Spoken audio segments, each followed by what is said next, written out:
annotation scale changes. I want to turn that on. Now check this out. This is really cool.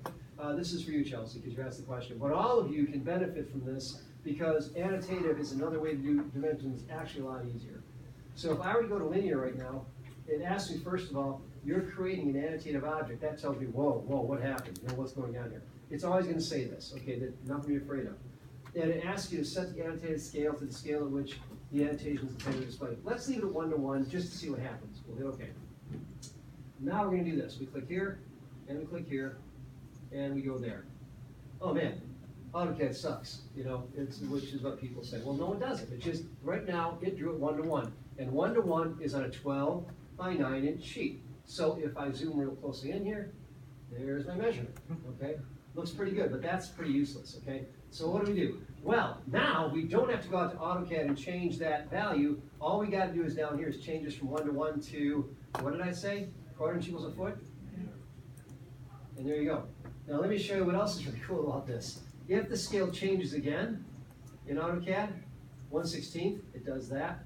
If I do this to, let's say, 1/8, it shrinks it. And if I go down to something like, let's say, maybe more like 1/2 inch, it makes it even smaller.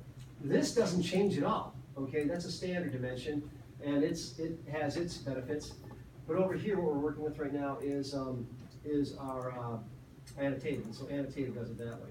So if I go back to 1/4 inch, it looks good, and we're good to go. So that is how annotative would work. And then here's the kicker. When you go into here and you want to plot, okay, this is where this gets really valuable. Like let's say I was going to plot this particular room at a scale of 1/4 inch equals a foot. Let me show you something really interesting here.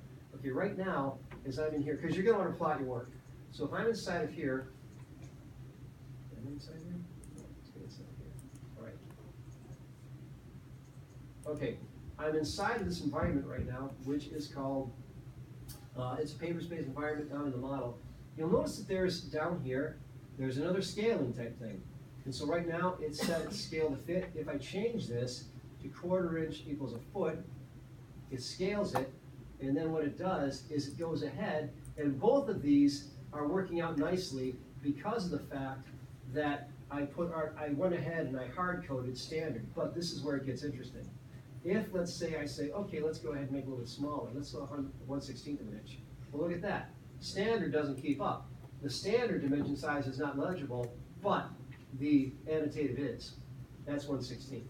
If I go to 1/8, and this is when you're plotting, if you do this, this continues to scale properly so it's legible in the drawing, but the standard one does not. That's the difference between the two.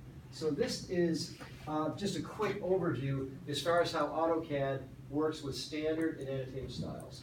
Does that make some sense?